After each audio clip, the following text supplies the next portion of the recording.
Hello and welcome to day one of week 10 of split 2 of the 2020 OPL. It is Super Week, ladies and gentlemen. I'm your host, Nick by Richardson. I am here thanks to our beloved partners in Neosurf, Epos, and Macca's. I'm here because of League of Legends, and I'm here with my three best Friday night friends, and that is Spawn, Skimmy, and Rusty. Gentlemen, welcome to Super Week. Spawn, you look fantastic no matter what you say.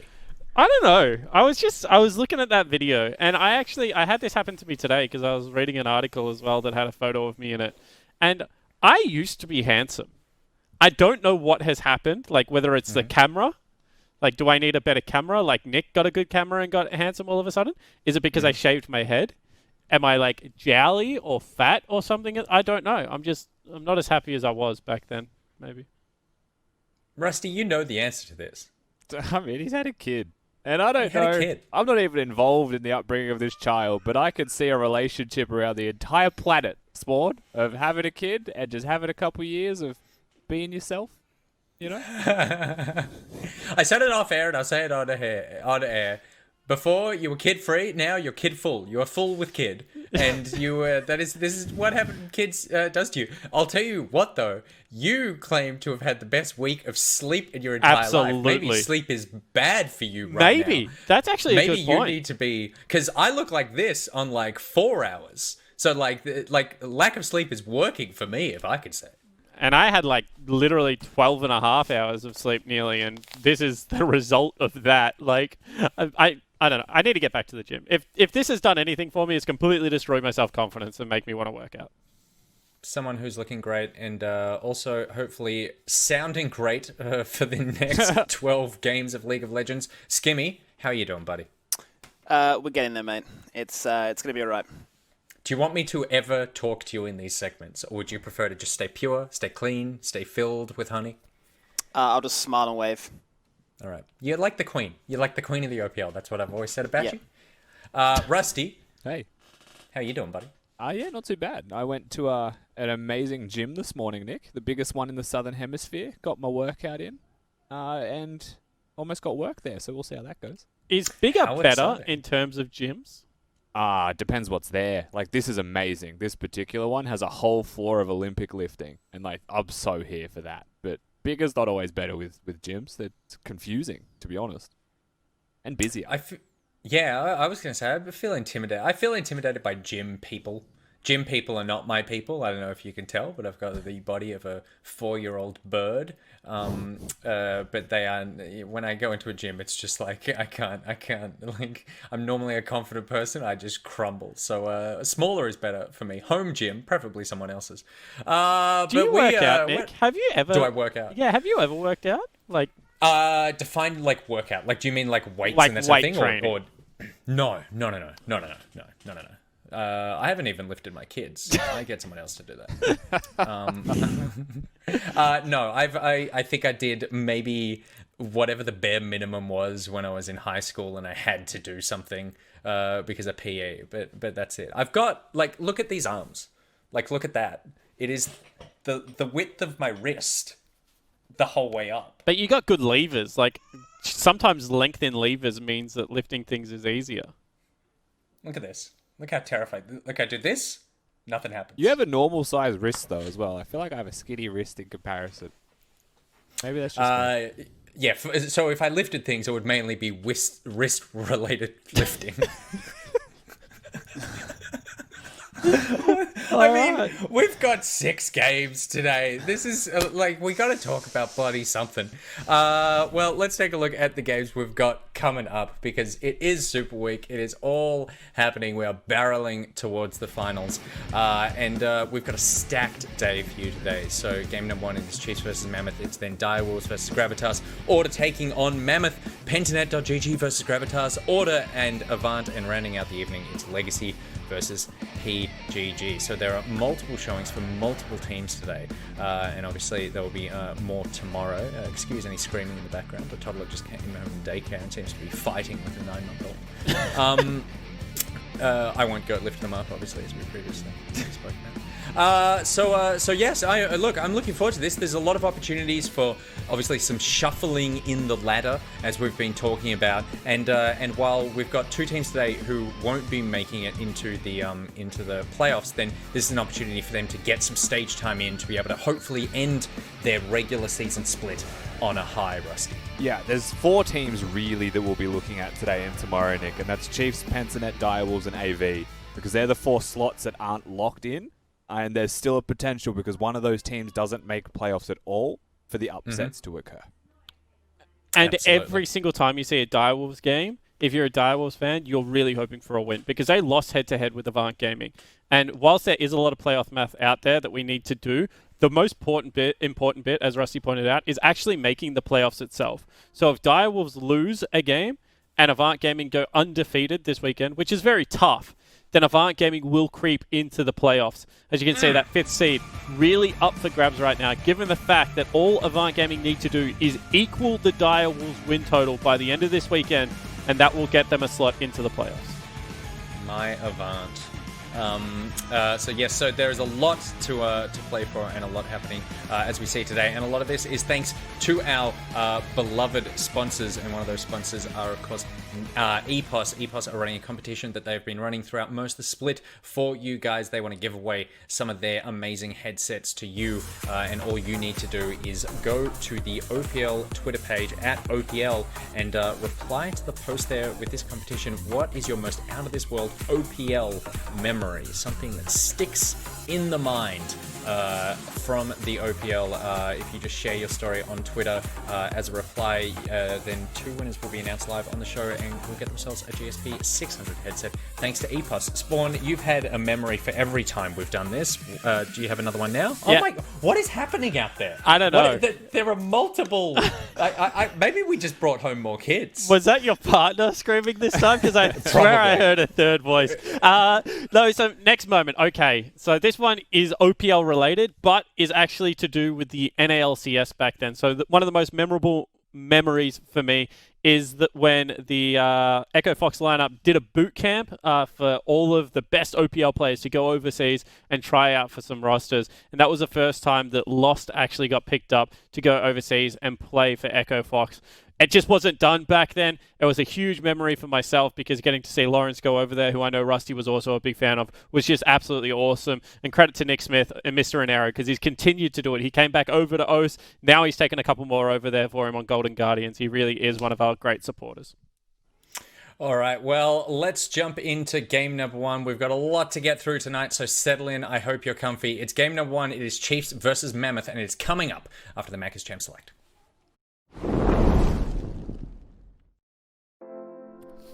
Going into the Chiefs match, we're mostly helping to stop them from seeding high in playoffs and maybe help some other teams place high above them.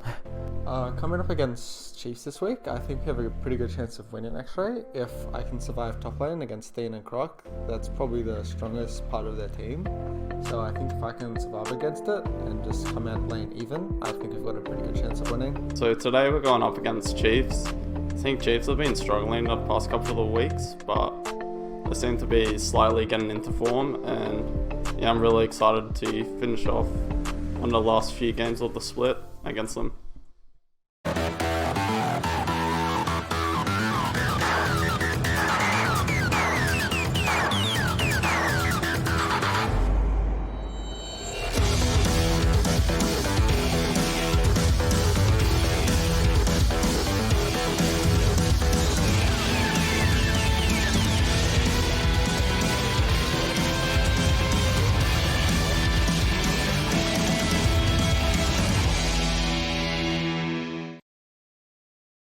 And here we are for the very first game of the day. It's going to be the Chiefs taking on Mammoth to open up our Super Week here. And if you date your minds back a few weeks when these two teams met last time, it was a bit of an upset that took place there, Spawn. We saw that Mammoth had a very clear drafting strategy. It was to ban away both Croc and Claire's champion pool, limit their effectiveness.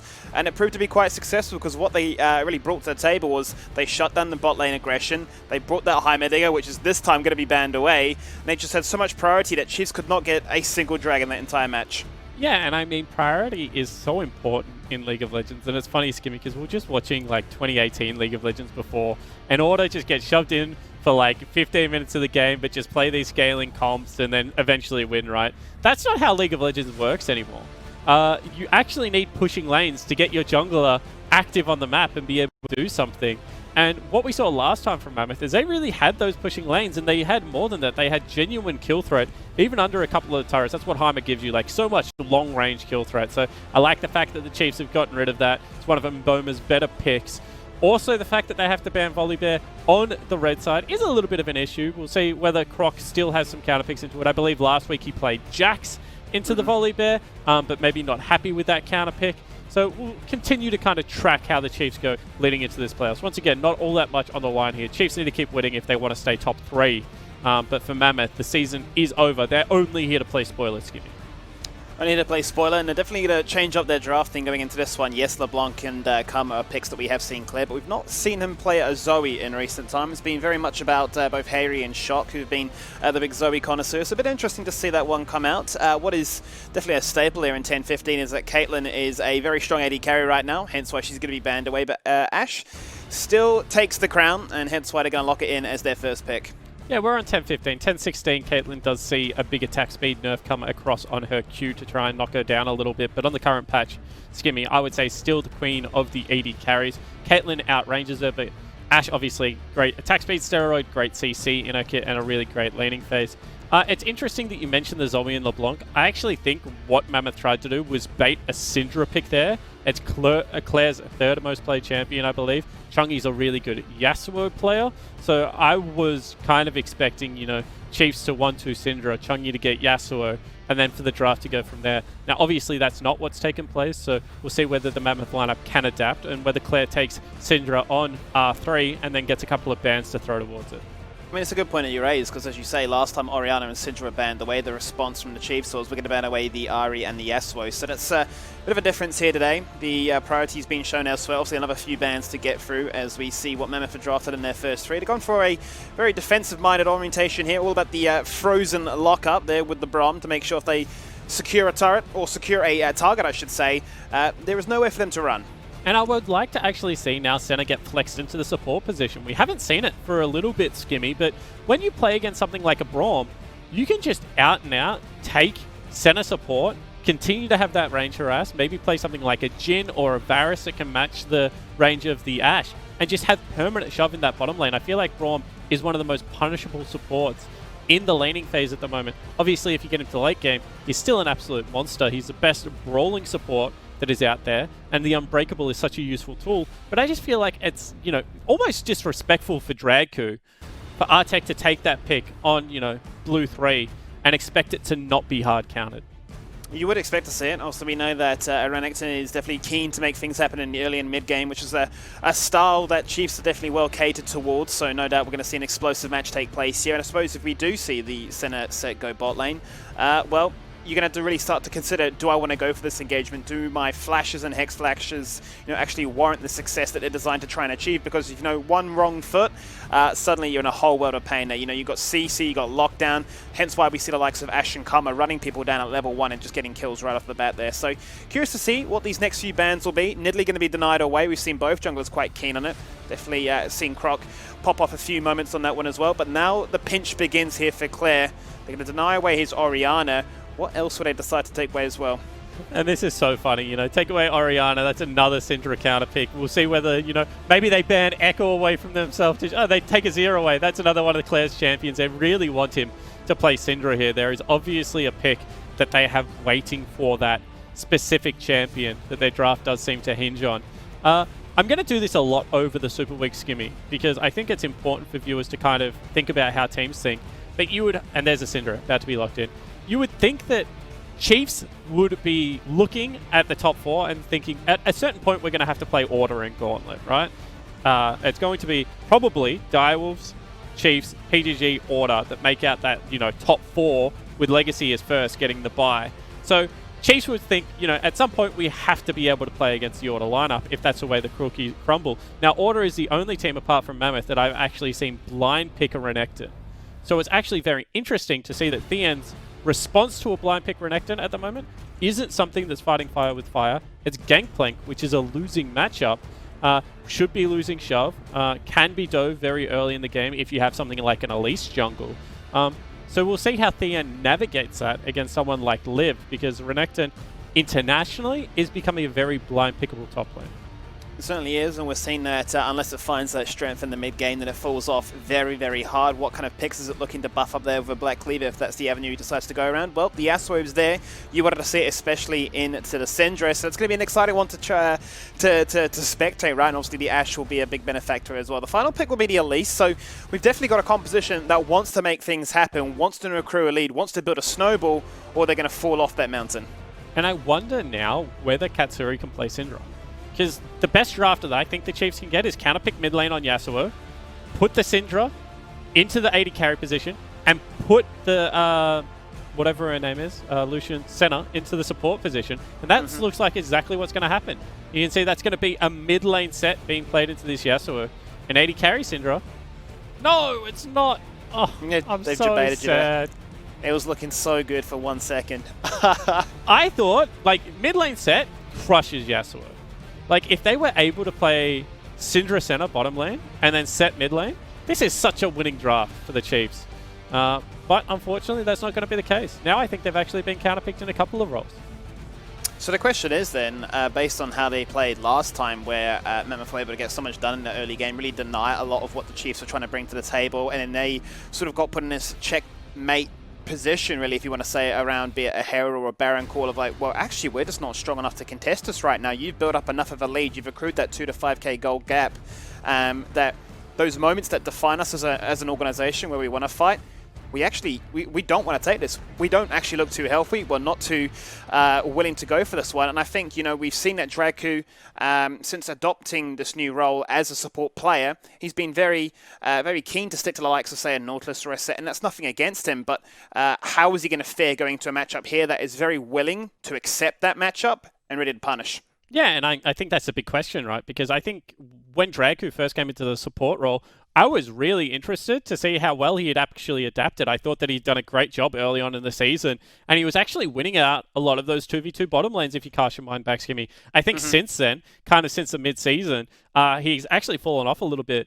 Maybe people putting a little bit more scouting into Draku, you know, taking him a little bit more seriously, picking a little bit more for lane versus the Chiefs, as I feel like you can't just let Katsuri free scale because he's one of the better team fighting AD carries in the competition, up there with Quinn. So I just feel like, you know, a lot more pressure is going on to Draku lately, and he's actually fallen down a little bit in my eyes. I think he's definitely a weakness for the Chiefs coming into this gauntlet. The big difference between the Chiefs, this split to last, Skimmy, is they no longer have CK in the bottom lane, who was so integral to all of their success. He certainly was, and we're going to see what they can do on a very important week for the Chiefs. Currently locked and tied in at third, but head-to-head would favour Pentanet, taking that spot away from them. So much like the narrative follows a lot of these teams still battling to secure themselves in the playoffs, it's a must-win occasion here for the Chiefs. But Mammoth, whilst they are not in that run, they can definitely look to cause an upset here. And with a composition drafted to really look to cause that upset, we could definitely have a game on our hand to kick off this weekend. We certainly could, and just to highlight the importance of top three within the OPL gives you a second chance within the gauntlet format. If you finish top 3, then if you lose a game, a best of 5, then you go into the lower bracket and there is still a chance to win it. 4th, 5th, they're on sudden death elimination from the beginning, Skimmy. It is so important. Ask the Direwolves, who dropped that first game to the Chiefs, but were able to battle their way back to the grand final, how important finishing top 3 is in the OPL at the moment. Well, let's see what they can do. Pressure is definitely on. And I always think it's an interesting discussion, a topic to have when you talk about pressure from a more psychological aspect. Yes, we can talk about what's good, what's meta, what these teams represent, their strengths, their individual ability, and all the rest of it. But I'm always interested to see when you know that there's one team that's playing with a ton of pressure to try and really hit those spots versus a team that is under no real pressure. And I'm very keen to see what that actually translates into in terms of how the playstyle is adapted. And if we'll see, you know, the Chiefs' playstyle maybe be a little bit more reserved here. Especially a young team like the Chiefs. Like, Claire's the oldest member on that lineup, and he, even though he's been around for a very long time, is still quite a young dude. So I just think, yeah, you're exactly right. Looking at pressure is going to be key. looking at experience for the Chiefs lineup in high-pressure situations. Really, it is only Claire that has any experience there. So despite being one of the oldest, most storied organizations in the OPL, it's moments like this that will define their legacy. And we'll see whether the Chiefs are able to step up. That we'll have to wait and see, as we're going to be keeping our eyes definitely on the spot lane to start things off with. How does Artek look to navigate it, and how will Draku tend to posture in this lane? You can see quite defensive at this stage, but obviously that's going to be, given the current lane state, you highlighted this mid matchup as well. And what is it mostly about this Yasuo it looks to punish? Because I can see that those trading patterns, he can jump on in, no doubt obviously the wall can go up and negate a lot of that combo and burst. Outside of that, what really makes this a strong pick here for Chungi? Yeah, that's all it is. You completely negate the ultimate at most stages of the game, and I love the fact that they've got Braum and Yasuo into a Syndra. That means that Syndra's job is just going to be incredibly difficult to execute upon. Not to mention the fact that any form of CC in the laning phase will guarantee Chungi's knock-up, because he can just sit there and stack his Qs on cooldown. Given the fact that Syndra no longer trades all that well in the laning phase, she needs to either look for all-in or she farms really, really well. The increased cost to her Q meant that she can't spam out as much as she used to be. Definitely not the same kind of dominant laner that we're used to seeing in the past. Let's see what they can do now. As we are going to see a gank take place mid there. Oh, has the flash away from that cocoon. Here comes Croc, 2v2 in the mid lane right now. Can they find some form of turnaround? That's going to be the repel. Jumps away to the minion. It's a fantastic little disengage. There will not be a first blood just yet. Yeah, two-stage gank there, Skimmy. And you always need to call this when you're playing solo queue or if you're duo queuing with a friend. Is this gank to kill the person, or is this gank just to set up the next one? And you can see Chungi is being relentless. And when he makes Claire use skills onto him, Claire loses so much mana. He is running the biscuits, so will be a little bit more topped off than you would necessarily think, given the fact they give you percentage missing mana back. But you can still see Claire now going to get shoved under that turret. And this is where Yasuo can really start building that huge CS lead. Certainly can. Some advantage, obviously, as you can see there. Claire having to burn that flash to make sure that fight did not go to a very early grave. And this is going to definitely be a situation where an Elise and Yasuo can flourish. Obviously, the Elise running the electrocute there, a ton of burst damage, the ability to dive under your turret, even if you decide to try and run away and be in a state where you think you're deceivingly safe. Going to have to burn that teleport to come back to make sure that he still has the ability to hold his own here. But that'd be a nice little opportunity for Chungi to reset too. And it always fascinates me to see how much control Croc has over his team. Croc thought that there was someone on his Gromp there, Skimmy. So he called his bottom lane of Katsuri and Dragku to check the camp. And the wave's frozen against Katsuri and Dragku. So that means that they both just would have lost 2 or 3 minions of experience. Whilst Mboma has been soaking solo lane experience, because you see they sent Artek back on a cheetah recall. So Mboma now is going to have such an early level 6. That could set up a kill in the future, and all of it's going to be unpunished. You can see big CS leads in the bottom, in the mid lane, already for the lineup of Mammoth.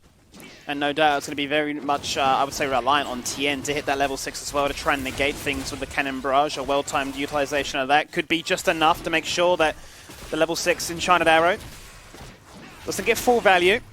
Now, what will the Chiefs do here? They have had the ability, given the fact that they did push in that wave, to rotate through to this. They will secure themselves the first Infernal Drake. And Bass might just take that invitation to get some vision down and deny away some camps. Yeah, he's looking for a camp for himself here in the top side of Summoner's Rift. Just might pop himself over the wall. Potentially will look for a gank. He is very far behind Thien here. Bear in mind, both ultimates have been burnt by these bruises. That's going to be a very defensive flash, but Bass can still look for that turret dive. There goes the minion and repel.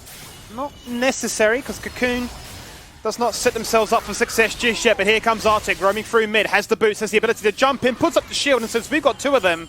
And there's first blood. And that is a summoner spell less kill coming out into the mid lane.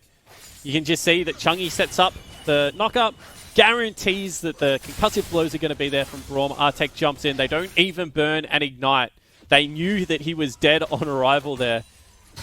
That's a kill 8 CS, and the fact that they've, already burnt out the flash, the teleport, so much going right in the mid lane, and Artek being very active on Summoner's Rift so far, Skimmy. Well, some creative drafting there with the ban phase. We wondered what that Zoe was meant to represent. Did they want to force him into a Syndra? Well, that Syndra has come on through the Yasuo, and that was the response you were after, and that is now what we're seeing take place here in the mid lane. Chungi still has all his summoners available. He's got a 1-level lead as well. few items on this Yasuo, and we've seen it time and time again how far accelerated it can go to just one-shot anybody. And I want to, revisit the draft and the fact that this didn't have to be the way that the draft was played out. They could have very easily put Set mid lane, that Syndra into the AD carry role and had Senna as support. And LS talks about it all the time. As a coach, it sometimes can be a little bit frustrating, Skimmy, when there are options available to you in theory, but in practice, like if your players don't play the champions, they're just not going to be there. And this was a clear bait. They took Braum so early for the Syndra pickup. They banned, 4 mid laners throughout the drafting phase. They were forcing Claire to play it. A little bit disrespectful from the Chiefs, in my opinion, to not ban Chungy's best champion into Syndra, which is Yasuo. Everyone knows he plays this pick. So very interesting pick ban phase so far. Game's not over. It is only 1,200 gold to Mammoth. Another fight in the bottom lane. It certainly is. That's going to be Liv committing there with the teleport. He had the ultimate, but he did not have that flash. And unfortunately for him, not going to find anything as a result of that one. Doesn't seem to be too punished, however, because that top wave is very far against him. So he was sniffing out for trouble, and with that exhausted Senna, there was a potential kill for it, but Katsuri had to burn both summoners. I'm actually quite surprised that they're sending, and it looks like they were confused as well. I was going to say, I was quite surprised at this stage that you're sending people back to base. You know that they're on the Rift Herald. Okay, well here comes the 4-man commit. There's level 6 power spike for the Ashe. As you highlight, the CC layering, it's relentless. There's no way to escape that one. And yes, there's no objective, but boy, can they pick up a ton of gold. Yeah, and a much better turnaround play there. Now they can flip their duo lane either into mid or top, depending on where they want to go. Should only... Oh, has he found it? No action yet. Chungy gonna have to win wall the kick. He might have to burn flash here, Skimmy. He may do. He's obviously got the safety of that blue buff to dash on through to, which he will use in the end. The wall is, as you can see, providing a fair bit of value here, denying that 2v2 pressure, power, whatever you really want to call it, between the Sonic Wave and the stun orbs as well. But this is what we're hiding only moments prior. Yes, you've picked up that objective, but look at all the gold that Renekton's now able to achieve. And that's what I was going to say. The Gangplank did pick up 2 plates in the top lane. This is now a 3rd plate for Renekton. He's also going to take a completely unharassed creep wave here. They've stopped Renekton, Gangplank from recalling again. So even more farm going to run into this turret. And Renekton's a fickle champion, Skimmy. If you have a slight advantage on Renekton, you will kill anyone on Summoner's Rift. If you were behind on Renekton, he is the most useless champion in the game. He feels so brutally melee if you do fall behind. It's going to be mirrored approaches here from the jungle. As you can see, Croc has been spotted out. And Renekton might just be able to pick up a solo turret here. Certainly may do, as Croc is looking to say, well, I need to do something. I need to respond in some form or fashion. Topside is where we're at. Draku flashing forward, using the face maker, using the ultimate, burning out that cannon barrage, and forcing a stopwatch to be used. As he'll flash away, Glacial Fissure is just not enough. Oh, great kick. And that's the individual strength that Chiefs know they can utilize when the time is called upon. They've summoned the Herald early. They're going to do as much damage to this turret before it comes on through with that headbutt. It won't one-shot it, but with the rotation of Claire as well, they're going to mirror the 4-man collapse bot side. Yeah, and that's a really great collapse coming across from the Chiefs. You see that they get themselves first turret. They got a kill against the flow of play as well. Given the fact that Theon also has a shop advantage over Lived, you can see that he's not all that worried about the Crocodile at this stage of the game. So really, Lived needs to be able to get himself a recall. Looks like they want to be able to take the Dragon on the flip side of Summoner's Rift. I'm not sure it's worth the tempo that they're going to have to sink here, Skimmy, to be brutally honest. I think it's probably more worthwhile to fix your lane deploys and be on that mid lane wave. It is only a singular Mountain Dragon, but potentially thinking about that all-important soul point that it just seems to be the OPL key to victory in 90% of games. It certainly does. So many teams we've seen just wait out for that buff to come on through. Here comes the exchange right now. Claire starts things off with the stun. Bass wanted to disengage, but Chiefs don't seem too keen on that idea being presented to them. Croc very omnipresent right now. He's got himself a small little CS lead. Assist there to match the kill, but it's Draku playing that set support once again. The top laner showcasing that the support champion can do it all. But Chungy now going for the last breath, pops that exhaust, takes Claire out the fight. Unleashed power has already been used, bear in mind, so his damage potential is severely diminished. And a lot of action, a lot of summoners, but not many kills. Yeah, and that was just missed skills shots coming across from Bass and Artek. You saw about 3 Winter's Bites not land, and then the cocoon on what looked to be a stationary Croc also just sailed past. If one of those abilities lands, it's probably a kill. However, now the Chiefs, once again, looking to be active in the bottom side. That has to be max range there on the route. I was wondering if Draku was too keen at that, but given the level differences, probably not at this stage. Yeah, you don't really want to mess with this Crocodile at the moment. You don't have the Ignite to be able to take him down, and he is going to heal a lot. I think that now Lived has to actually cancel this recall. He's going to lose a lot of damage on that bottom lane turret if he does not. And the Chiefs just doing a better job, to be honest, of collecting creep waves at the moment. All credit to how well Mammoth played the earlier stages of this game, Skimmy, but as of right now, it looks to be going back in the Chiefs' favour. Top lane DN might be dead. Certainly is, as we won't even get to see that one because it was that TOS. He'll just fall on down off screen. As Chiefs will decide to say, well, we've got to push these turret plates in. We've got a minute left on that clock. Let's get as much gold as we can find. And yes, whilst they are down in kills, they're not too far behind in gold. Yeah, and it's because, look, they got 5 plates top. They've now taken, I think, 4 plates bottom lane. Probably going to be all 5 down here as well in the next 30 seconds. And they've got a plate mid. That's so much gold going across to the entirety of the Chiefs lineup just from being able to take that. Take another look at this replay. Good flash there, however. Straight into the Braum. This time he doesn't even throw out the Q. He just hits him with the auto attack. That's how you guarantee the concussive blows are going to be there. Can Live 2v1 defend this? Pop the ultimate. Go for it, son. Yep, he's got both those summoners if need be. Out comes the CC train once again from top to mid. It's all over the show. Dawning Shadow, not enough mitigation and not enough damage as it stands so far for Chiefs to turn it around. But Bass is low. Does he have the repel? I don't know. But there's the face break here. No, it's not. It's going to be the Haymaker, but just out of range. As the turret plates fall on Flash down. in the bottom lane. And Mammoth get themselves out of harm's way, and I say that, but let's look at bot side right now, because it seems to be that Katsuri is so damn close. Lethal was there, but Lived did not seem to have enough with that flash. You don't get a chance to break here, Spawn. It is action upon action in the first 15. It certainly is, but I feel like this is a style of game that Mammoth must have if they're going to win. Look at the scaling. It's going to be Senna. It's going to be Gangplank. So you want the game to go fast. You're the one with the Ashe and the Renekton and the Yasuo, right? It's a lot of AD damage coming across on the Mammoth lineup. So Ninja Tabbies, you know, things like Water's Mail, if you can pick one up on Lee Sin or even Thien, are going to start to counter out this composition. I love the fact that they're able to speed up the pace of the game. And this Mammoth lineup, I don't know why, but they just seem to have the Chiefs' number, Skimmy. They seem to enjoy playing against the Chiefs. Maybe it's a stylistic thing. Maybe they just match up well in individual roles. But the Chiefs are once again down 2,000 gold at 15 minutes.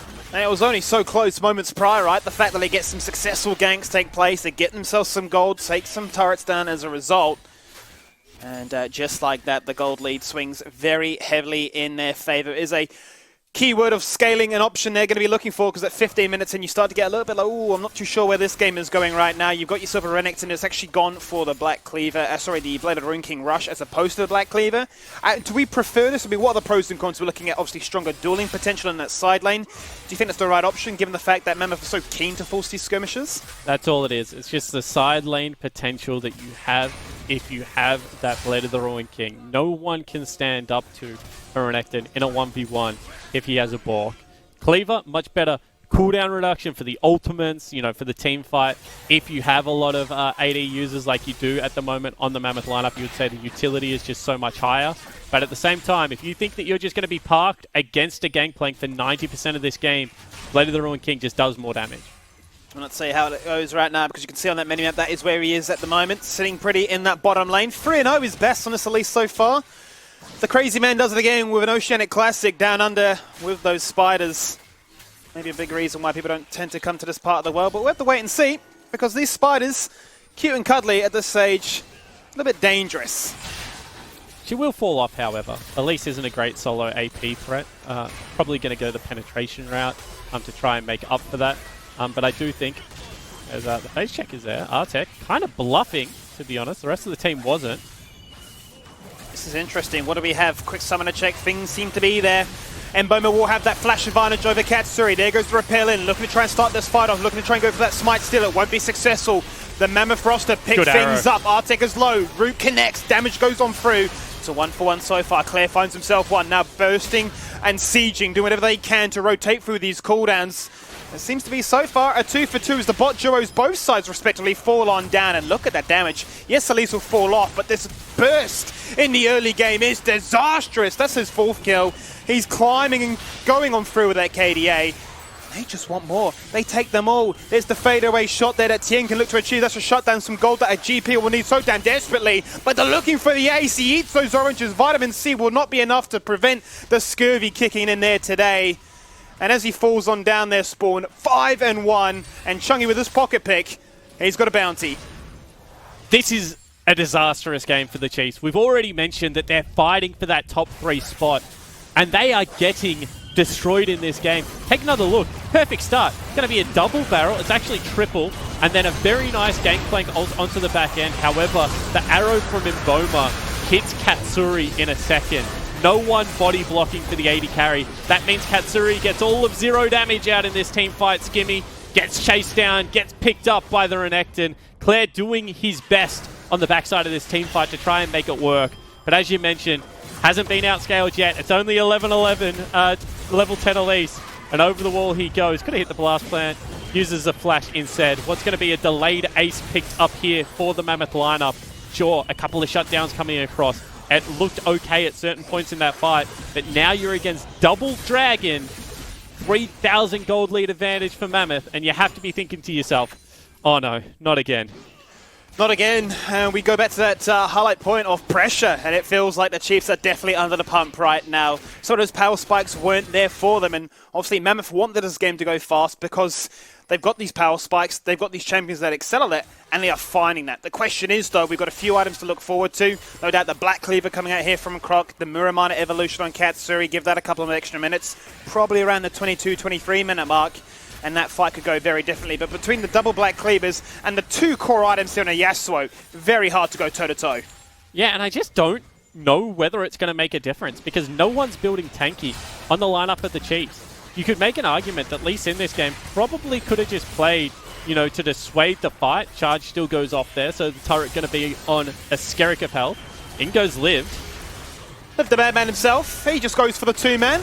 Kicks them, locks them down, hits them with the star in his art. The Patriot jumps them forward there with the Glacial Fissure. But they're quite content to hang around in that mist and disengage back to the safety of their mid tier 2. But they still take the turret. They still take the flash from Thien, who has to side lane against a Renekton that is 2 levels higher than him, Skimmy. This game is becoming disastrous for the Chiefs. We're talking about a 2,000 gold lead at 15 minutes. Now it's a 4,000 gold lead at only 20. They are accelerating the pace of this game very rapidly. They certainly are, and anybody in this jungle, just they do not belong there, Croc. You can't clear this. The jungle, it belongs to us. Elise slaps him, destroys him, and showcases that this, I mean, as much as you want to call it a jungle gap, this is early game power.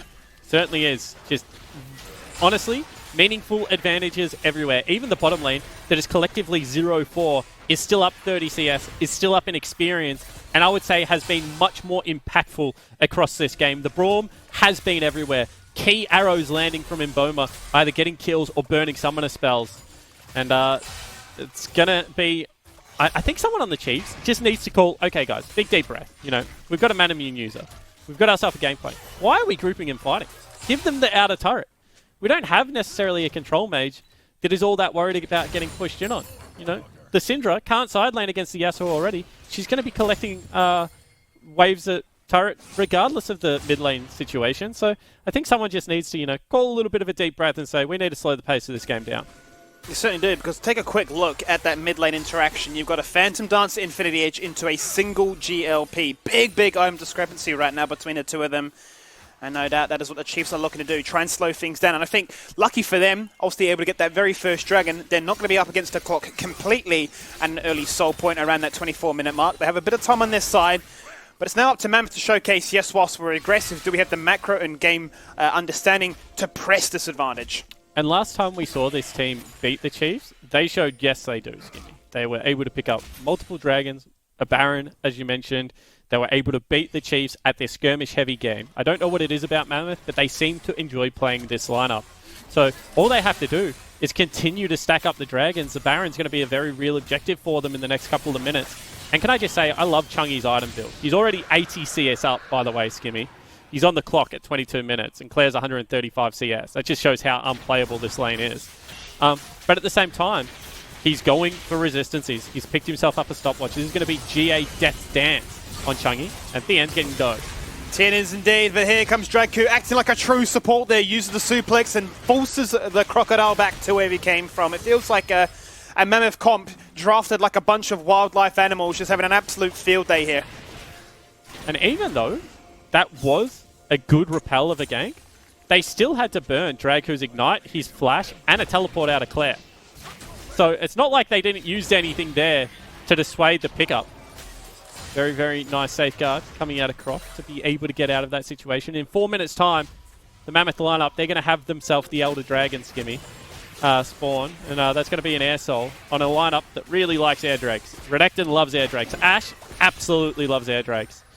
It's a very, very tricky situation to be in right now if you're the Chiefs. I don't know how you get yourself out of this one.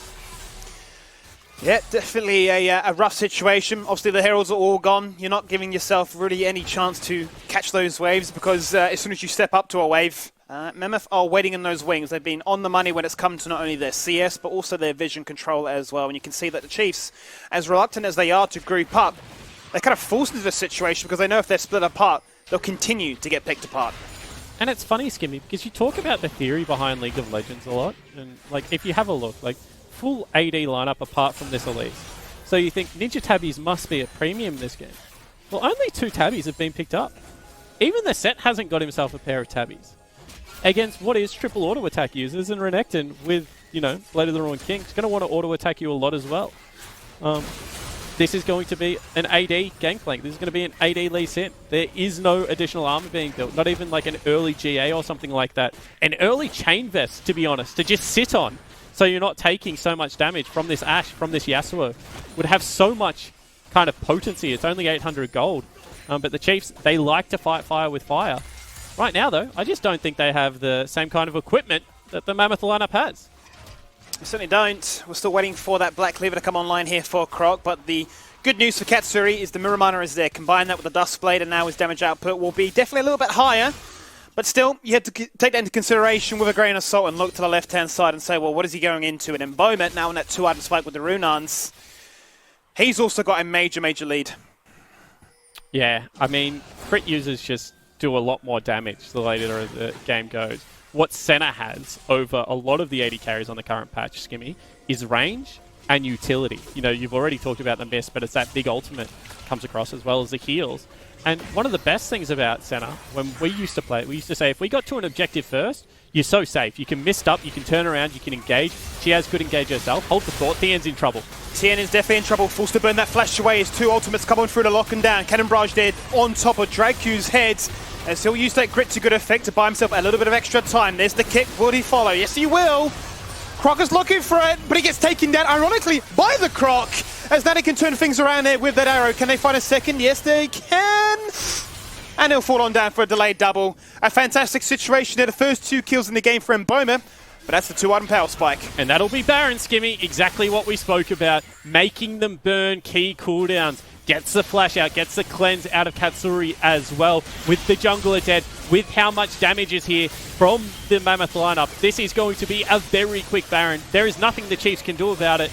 Into recall, into Air Soul. This is probably game over. What a crazy narrative to open up this day. We wondered, would it be a banger? Would the pressure get to either of these teams? And a team that have no pressure, a team that know they can cause an upset, are definitely following that line of thought right now. They pick up the Baron. They were a minute away from getting themselves a Cloud Soul. 3 back-to-back Dragons, and you've seen how crucial these ultimates have been used when on cooldown. And you can see that the Mammoth lineup is aware of the fact they're full AD. This is a 3rd item, Last Whisper being picked up by Mboma, but there's just not all that much armor there to actually shred through. I think that a BF sword probably does more at this stage, Skimmy, but future-proofing the composition, making sure that if it is going to go a little bit later than maybe they have planned, they have the items to be able to deal with it. The Chiefs are setting up. It looks like they want to contest this dragon. Mid lane wave, however, already shoved in, and I think they have to leave. They certainly do. They're going to pick up whatever they can in this jungle, but they just have no vision. They have no agency to even be here in this area. There's one single control ward actually on the dragon itself. But outside of that, They have no idea what the Mammoth roster are. And I think you just send Croc in for steal if you're going to go for it at all. I don't think that you're looking to team fight this one. You probably need another item on your Gangplank. You definitely need another item on your Syndra, who has been Flame Horizon and is not having a great game. But that's not going to be the case. They back away. Air Soul now picked up. Mammoth have 16 on their mid laner. About to have 16 on Lived as well. And they are so far ahead of their counterpoints. 4 levels worth of stats is just, you know, that in itself is getting towards very large item territory. I hear about, you know, the elusive 0-10 Yasuo power spike. I'm seeing the complete reverse here, and I think if he's scary at 0-10, what is he like at 4 levels up? Well, we've seen him in a couple of fights. As soon as Chungy comes into the area, everyone just backs away. There's no way you want to fight him at the moment. Lived is in a similar situation. One-on-one, he will take anyone on the map right now. And even the Baron Dub creeps, because remember, we're only 28 minutes into this game. The Baron Dub creeps are going to be hard enough to deal with. They certainly are. What kind of wave clear do they have? Not the best, you have to say, given what they're going into. Zonius is now there for clear. A second item spike he so desperately needs to try and output some form of control, which Chiefs definitely do have. A ton of CC, but just not enough damage to match and respond to what Mammoth are throwing their way. They are resigned to their base with 2 waves pushed in against them. And as it stands, Mammoth have full control of the jungle. And Lived now looking to come under fire. They're going for him, using everything. They certainly do, but look what Mammoth's response is. They're pushing through mid right now. They're going to go for those turrets, looking to try and take down 2. They will indeed. Dominus will buy a little bit more time as he falls on down. No, he doesn't. Okay, he does in the end. He bought so much time, but that could mean that 2 inhibitors will be the payoff. But what did they have to spend, Skimmy? If you have a look, that's going to be Gangplank ultimate, as well as Lee Sin ultimate. Without those 2 ultimates, can you even fight the 5v4? I guess we're going to find out, because Dragku, once again, looking for a flank here. Going to get revealed there by the Scry's Orb, as he says, well, that red buff, yep, definitely does not belong to us. Saving grace here for the Chiefs is that there's not going to be a major buff for another 2.5 minutes here, as they're looking to try and lick their wounds and find whatever they can. And Croc, oh, he's got the fancy feet. He jukes it out this time. Look at Dragku. Oh, Dragku is on that flank, however. He carried on running off our screen, now going for the flash, the dash, and the haymaker from afar. Buys some time to stopwatch. Will it be enough? His health bar gets shredded through. No crit this time. No mitigation. There it is! The level 16 Yasuo on full display finds one, and Boma gets himself a second. And Artek for good effect, because he's been phenomenal this match. He picks up a third. There's a double, and it's looking like 30 minutes on the dot. Mammoth want to say, the first time, it was not a fluke. You are our new rival. And we said, can they even win the 4v5? The answer is no. Mammoth pick up a much-needed win, and the Chiefs will fall down in 30 minutes. What a crazy upset here today. The Chiefs and Pentanet roster tied at third. Pentanet held the head-to-head, and they'll no doubt be so happy with a result like this. That is a big win for the boys from Mammoth. You talk about coming into Summoner's Rift with nothing to lose, playing for pride, all the cliches. Well, they're all here today, Skimmy, because that is a team that looked very much in form, that they're still training very hard. I love the draft. I said, you know, it was a clear bait. The further they went through the draft, the more apparent that the bait was still there. Well, the Chiefs, they were hungry. They couldn't resist. They took it, and Mammoth made them pay. What is it with these drafts and their ability to mastermind some kind of clever play to get around them? I'm unsure what's going on there, but a crazy upset to a weekend that we thought had to be must-win games for a lot of these teams in that top 5. Lucky for the Chiefs, it is their only game they get to play today. They have all of this evening, and they'll get to look forward to their next 2 games tomorrow evening instead. So a bit of time to reset the palette, get their mental online, and get themselves ready. As it stands for us, though, we're going to jump to a quick break, and we're going to return with the Direwolves taking on Gravitas.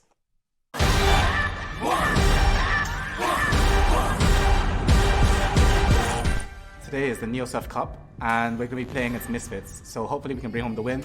NeoSurf is simple, safe and secure. You can go to your local shop and get a voucher code and use it online, preferably to buy League of Legends skins. He's got it! This is deadly! He's got it!